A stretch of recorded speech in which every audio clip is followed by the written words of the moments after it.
What if I told you that the most powerful ruler in ancient Babylon wasn't the king, but a statue? This is the statue of the god Marduk.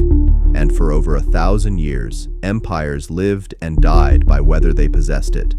Hittites, Assyrians, and Elamites all fought to steal it. Kings built their legitimacy on returning it, and according to an ancient text called the Marduk Prophecy, the statue itself chose its own destiny. This is the story of how a physical object held more power than any army.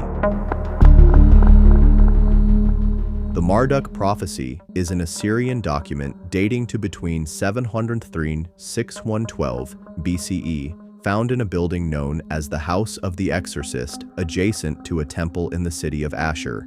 It relates the travels of the statue of the Babylonian god Marduk from his home city to the lands of the Hittites, Assyrians, and Elamites, and prophesies its return at the hands of a strong Babylonian king. The original work was almost certainly written during the reign of Nebuchadnezzar, bust 1125–1104 BCE, as a propaganda piece.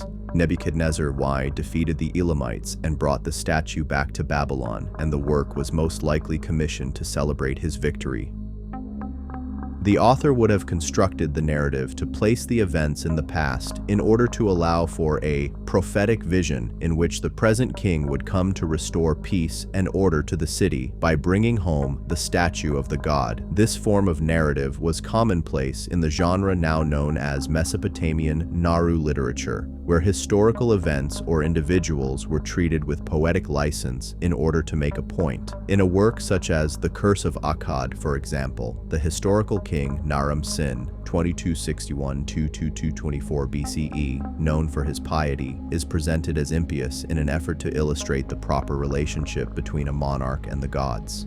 The point made would be that if a king as great as Naram-Sin of Akkad could fail in piety and be punished, how much more would a person of lesser stature fare? In the Marduk Prophecy, the events are placed far in the past in order for the writer to be able to predict the moment when a Babylonian king would return Marduk to his rightful home. This piece, then, also deals with the responsibility a monarch has to his god. In reading the text, one easily recognizes the mythical qualities and political themes, such as Marduk's statue expressing satisfaction with the lands of the Hatti and Assyrians, both considered allies or even closer, but distaste for the land of Elam, a traditional enemy of Babylon, but is also aware the work is drawing on actual historical events. The removal of a god statue from a conquered city was common practice and was considered a devastating loss to the conquered. This was true of any god in any city, but more so with Marduk and Babylon owing to their respective lofty reputations. Marduk, king of the gods. In Mesopotamian mythology, Marduk was the son of Enki, also known as Ea, the god of wisdom, who became elevated to the position of king during a great battle between the forces of the older gods and those of their children. According to the Enuma Elish, the universe was originally a watery chaos until it divided into sweet water, known as Apsu, the male principle, and salt water, known as Tiamat, the female principle. Apsu and Tiamat then gave birth to the other gods who, with little to do, occupied themselves as best as they could. In time, the antics of his children began to annoy Apsu, who decided, on the advice of his vizier, to kill them. Tiamat, hearing of this, revealed the plot to Enki, who then moved first, put his father into a deep sleep, and killed him. Tiamat was horrified at this and raised an army to destroy her children. Led by her consort Kingu, the forces of Tiamat were victorious in every engagement. The younger gods were beaten back until Marduk stepped forth at a council meeting and announced he would lead them to victory if they would make him their king. Once they agreed, he defeated Kingu, who would later be executed, and killed Tiamat with a great arrow which split her in two.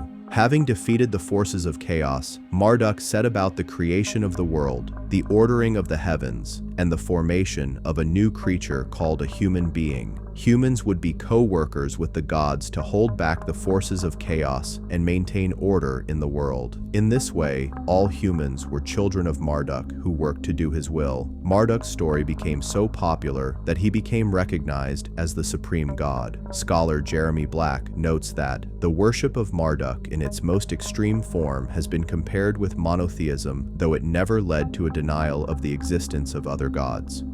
Marduk, then, was extremely important to the people of Mesopotamia, but especially to those of the city of Babylon.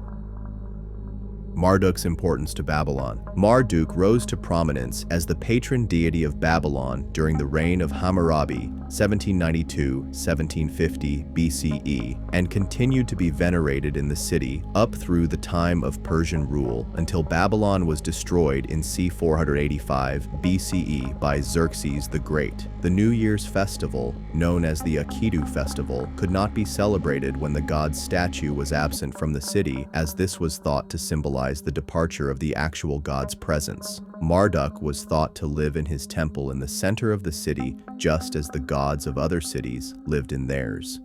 When a god's statue was removed, the protection that deity afforded was lost as well. The Marduk Prophecy relates the kinds of conditions which followed when a god left or was taken from a city. People's corpses block the gates, brother eats brother, friend strikes friend with a mace. Free citizens stretch out their hands to the poor to beg.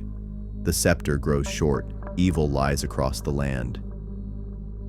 Usurpers weaken the country, lions block the road, dogs go mad and bite people. Whoever they bite does not live, he dies. Scholar Mark van de Meerope comments on this situation, writing, "The absence of the patron deity from his or her city caused great disruption in the cult of that deity and city in general. The absence of the divinity was not always metaphorical, but often the result of the theft of the cult statue by raiding enemies. Divine statues were commonly carried off in wars by the victors in order to weaken the power of the defeated cities. The consequences were so dire that the loss of the statue merited recording in the historiographic texts. When Marduk's statue was not present in Babylon, the New Year's festival, crucial to the entire cultic year, could not be celebrated." 48. Babylon was sacked by the Assyrian ruler Sennacherib, 705-681 BCE, in 689 BCE, after Sennacherib had earlier snubbed Marduk as god of the city, as well as the ritual of taking the hand of the god when he proclaimed himself king of Babylon.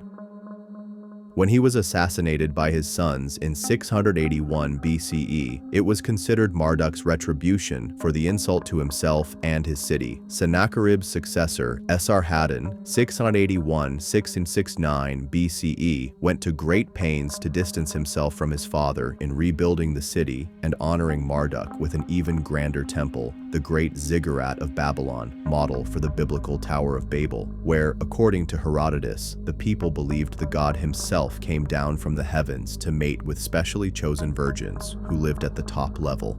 Herodotus's claims aside, however, Marduk was understood to reside in his temple, not the heavens, among the people of his city. At the New Year's festival, his statue was paraded through the streets and out to a small house beyond the walls where he could enjoy a different view and some fresh air. Marduk was not a far-off deity on some higher plane, but instantly accessible and always available to the people. It was especially difficult for the Babylonians, therefore, when their protector and friend was taken from them. Marduk's travels. The Marduk Prophecy gives no clear timetable of events, but it is now known from other sources when certain invasions took place and when the statue of the god was carried off. Further, the work does not follow the fate of the statue after it is returned to Babylon from Elam. A timetable of the travels of Marduk would run from the first time the statue was taken by the Hittites until its final destruction by the Persians under Xerxes, and this later history is supplied by Greek writers. The journey of the statue of Marduk would follow along these approximate dates. c. 1595 BCE, Mursilidai of the Hittites carries the statue off to the land of the Hatti after sacking Babylon. c. 1344 BCE, Hittite king Suppiluliuma I possibly returns the statue to Babylon as a gesture of goodwill in trade. This is speculative. 1225 BCE, Tukulti-Ninurta I of Assyria sacks Babylon and carries statue back to Ashur. Although there have been some suggestions that the city of Ashur was sacked after Tukulti-Ninurta III's death in 1208 BCE, this does not seem probable.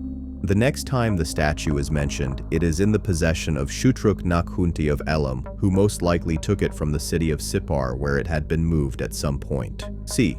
1150 BCE, Shutruk-Nakhunte, king of Elam, acquires the statue in his sack of Sippar. Shutruk-Nakhunte's inscription boasts of him destroying Sippar, a city near to Babylon, and carrying off many goods of religious and cultural value, including the stele of the great Naram-Sin, so it is probable that the statue had made its way to Sippar. 1104 BCE, reign of Nebuchadnezzar I, who defeats the Elamites and brings the statue back to Babylon.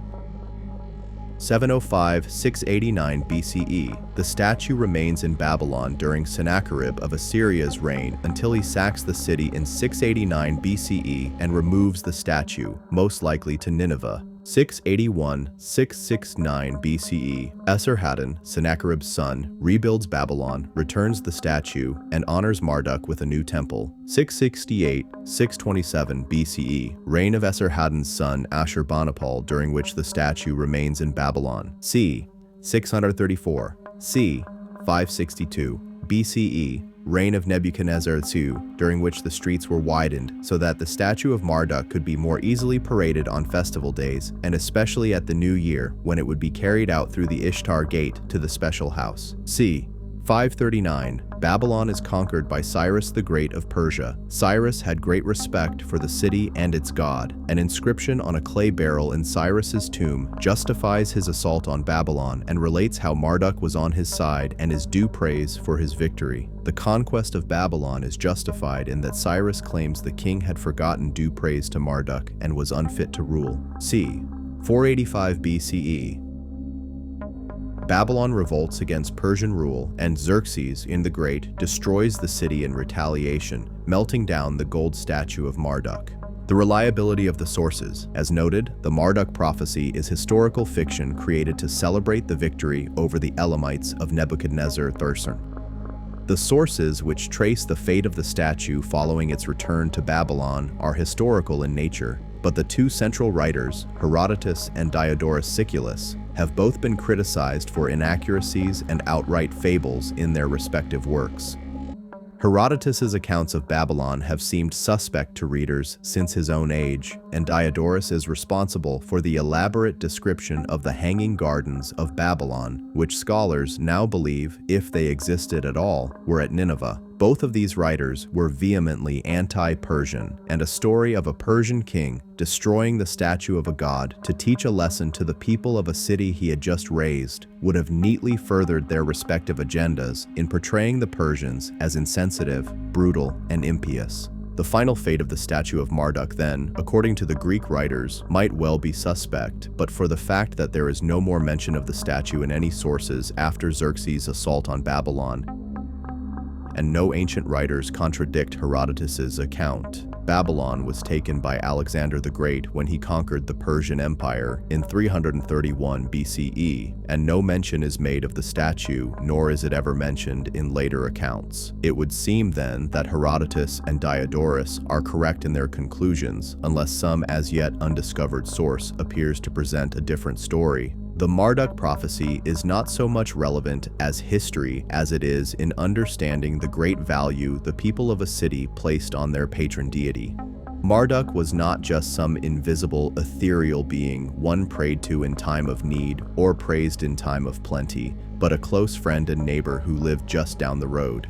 In the same way one would be distressed today to find one had lost a close friend, so was it to the ancient Babylonians when the statue of their god was taken from them. Conclusion: the Marduk Prophecy, divine sovereignty, political legitimacy, and the soul of a civilization.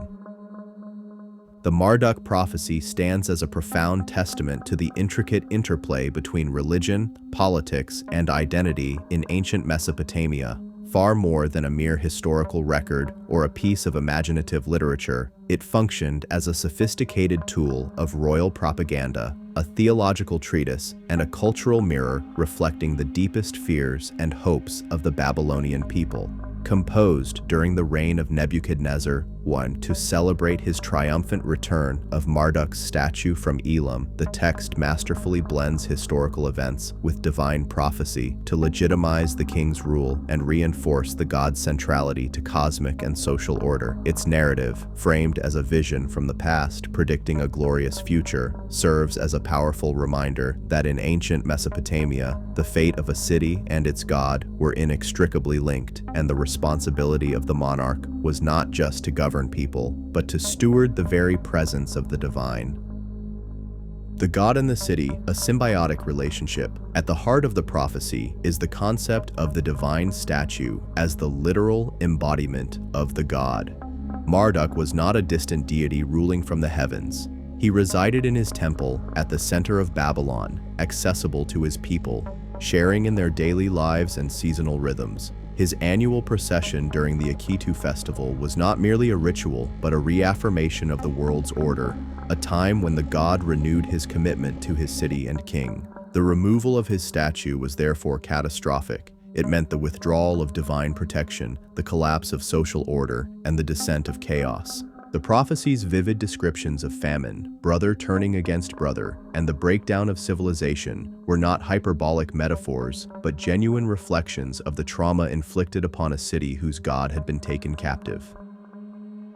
This intimate connection between the deity's presence and the well-being of the state underscores a fundamental aspect of Mesopotamian cosmology.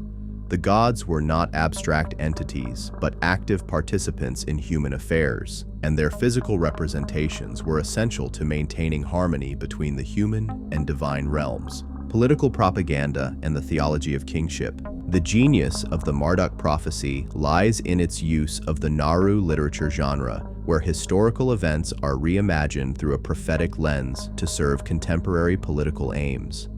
By placing the narrative in a fictionalized past, the author elevates Nebuchadnezzar from a mere military victor to a divinely ordained savior, the fulfillment of an ancient prophecy. This literary device not only glorified the king, but also articulated a theology of kingship. The ideal ruler was one who recognized his duty to restore and honor the god, thereby ensuring prosperity and stability. The prophecy implicitly criticizes failed kings, like those who lost the statue, while celebrating Nebuchadnezzar as the strong Babylonian king who heeds the god's desire to return home. Moreover, the text's portrayal of Marduk's satisfaction with Hatti and Assyria, allies or neutral powers, and his distaste for Elam, a hated enemy, served to reinforce political alliances and enmities, blending divine will with state ideology.